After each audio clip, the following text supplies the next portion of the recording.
So here we are, 2 weeks from the end of March, and I don't want to be the one to say I told you so, everyone who said I was completely wrong, I had no right to speak, I was crazy, on drugs, or anything else. The war is back on. Like, confirmed. Even though the news haven't reported it yet, I have physically seen evidence of it, and I have spoken to people who are basically there now. Israel, Jordan, Lebanon, Syria, Iran, Iraq, the Houthis, and the Americans, and the Turkish are all in position, fighting each other now. It's worse than you could ever have imagined. Muslims are killing other Muslims. It's a genocide of Muslims against other Muslims in one part of Syria. Then the other part of Syria, you've got Israel defending the, not the Druze, there's another group. The Alawites. There's Alawites who need Israel to defend them because other Muslims are going to go and kill them and have been lining them up in the streets in chains and shooting them in the head and in the genitals and then burning their bodies. This is what the Islamic State did before, but it's worse now. And Turkey are paying militants to support those militants so that the Alawites can be killed. The Druze, who are other types of Muslims, are defending them with Israel there. And the Jordanians are looking to get involved because obviously they're right there. So, I want to remind you of the video that I did a year ago, then another video I did 4, 5, 6 months ago or something like that, saying this exact thing would happen.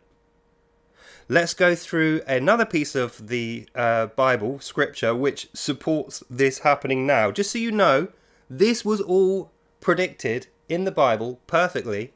And although many people are unable to read or interpret these things correctly, even though it's fairly easy, I managed to do it. I'm not even, I've been a Christian 10 years. I'm not even that long into it. I managed to do it. So let's go through why we know this is what's happening now, due to how accurate the biblical text is. Let's have a look at Isaiah 17. Isaiah 17 from the King James Bible. 17. The burden of Damascus. Behold, Damascus is taken away from being a city, and it shall be a ruinous heap. The cities of Aroer are forsaken, they shall be for flocks which shall lie down, and none shall make them afraid. The fortress also shall cease from Ephraim. That's northern Israel now, the border with Lebanon. And the kingdom from Damascus, the main city in Lebanon, in Syria, and the remnant of Syria. They shall be as the glory of the children of Israel, saith the Lord of hosts. And in that day shall come to pass that the glory of Jacob shall be made thin, and the fatness of his flesh shall wax lean. So let's go through that so far, what we got. The burden of Damascus. Behold, Damascus is taken away from being a city. So Damascus, the main city in that area, is going to be destroyed. And it shall be a ruinous heap. Not only is it going to be invaded and taken over, it's actually going to be turned to rubble. For instance, strip bombed. Destroyed completely. Nothing left. Not a single person left. No buildings. Nothing. Desert.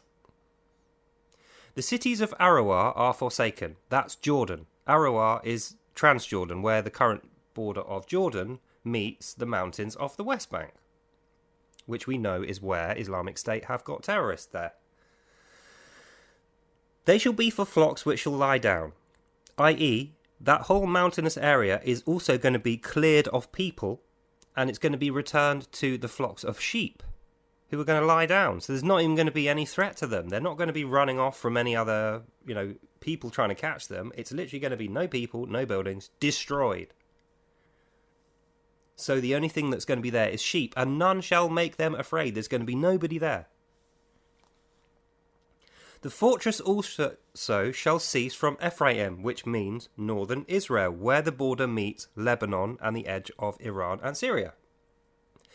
And the kingdom from Damascus and the remnant of Syria. So Damascus is on the very left-hand side.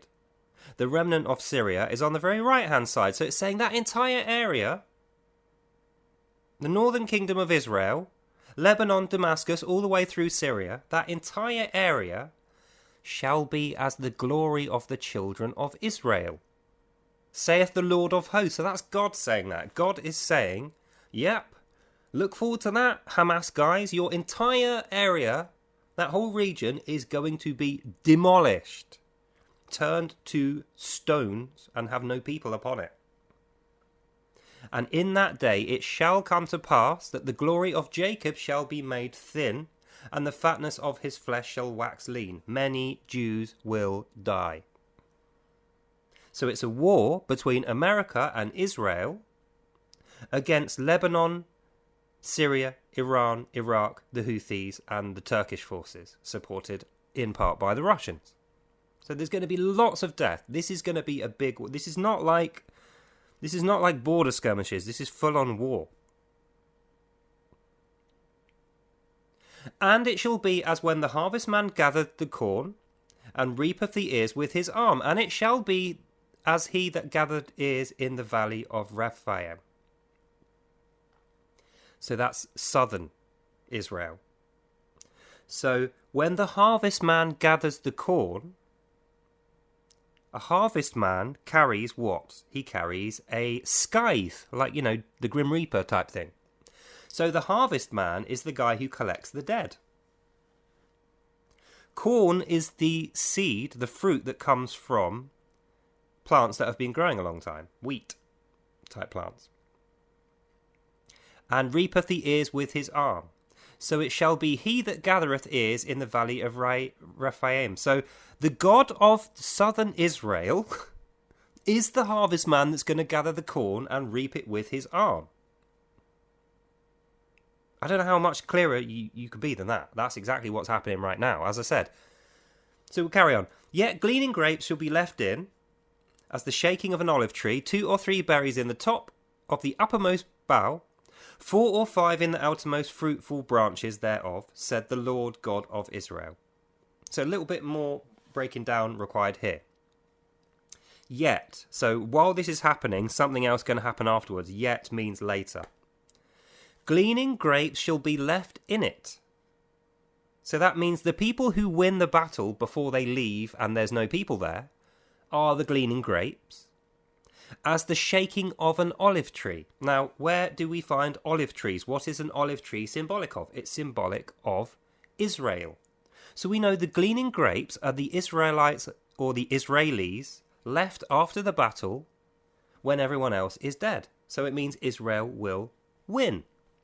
2 or 3 berries in the top of the uppermost bough. So they're going to have 2 or 3 allies along with them. Presumably it's going to be America and it's going to be parts of Europe. 4 or 5 in the outmost fruitful branches thereof. That's going to be all that's left. Israel and her allies. Everyone else going to be dead. And that day shall a man look to his Maker, and his eye shall have respect for the Holy One of Israel. So that's saying anyone who's left alive at that point will convert to Christ. The Holy One of Israel is Christ. And he shall not look to the altars, the works of his hands, neither shall respect that which his fingers have made, either the gloves or the images. So at that point, when they recognize Jesus is Lord, they will not care about their altars for other religions. They will not care about the idols and the temples or the scriptures made by their hands. Neither shall they respect that which their fingers have made, either the groves or the images. So that is a clear indication that after this huge battle in the middle of the Arab Peninsula between Israel, Lebanon, Syria, Iran, Iraq, probably also Afghanistan will be sending people, Turkey and Jordan and Egypt. All these countries are implicated. After they have all had their huge battle, only Israel and her allies will remain, and they will convert to Christianity. In that day his strong city shall have uppermost branches, which they left because of the children of Israel. So that's saying the reason these guys had to die is because they left God and they rebelled against him. If they hadn't have done that, they would have been living there still. So if they hadn't have been constantly attacking Israel, constantly attacking the children of Israel, constantly attacking God, Christians and Jews, and atheists actually are included there, Gentiles, If they hadn't been doing their jihad, is what that's describing, if the Muslims had not been doing this ridiculous, bloodthirsty and murderous religious cult and attached jihad, then none of this would have had to happen and they would still be alive at the end of it. But as it happens, as we know, they are now doomed. So, a bit of a long one that, 8 minutes of one page of Bible, but like I say, if you don't read it and study it, you might miss some of these details, so I had to slow it down and put all that detail in there, so that you know exactly what's going on in relation to now, like this is physically happening now, as you're watching me, this is going on in the Middle East now, and the result is as we see. So the Bible, written 1,000 years ago plus, perfectly predicted the exact location, time, and the nations involved and the outcome of this current war. And also specifies, after the war has ended, it will only be Israel and her allies that remain, and they will convert to Christianity. So I don't think I need to say much more than that. That's the point of this video, and the conclusion is this. The news and media could well have been letting you know all this stuff. They could have been telling you this for the last few months or the last year. BBC, especially in Britain. But they've been saying the opposite. You could know the names and the faces of all the terrorist leaders involved. You could know exactly what was happening and how to formulate a good, accurate opinion. But for the media completely lying to you, misleading you, and you have to ask yourself, why? When we know for a fact all that stuff is happening, everything I just said to you is factual, and the Bible predicted it perfectly, as it always has, everything that the Bible predicts has happened or is going to happen now, why would the media and the BBC, the government and all these other guys, these WEF guys, why would they be putting so much time and money and effort into convincing you that this isn't what's happening and therefore the Bible is wrong? That's a question you have to think about and answer for yourself. So, that's the end of this video. Hope you enjoyed that and you learned something. God bless you all, and I'll see you lovely people in the next one. Bye now. Ultimately, Christians, Jews, and good moral people, atheists, if that applies to you, everywhere can take heart, because we are going to win this battle. However, if you are a jihadi Muslim, you're screwed. Simple as that. So, God bless you all. Have a lovely day, and I'll see you next time.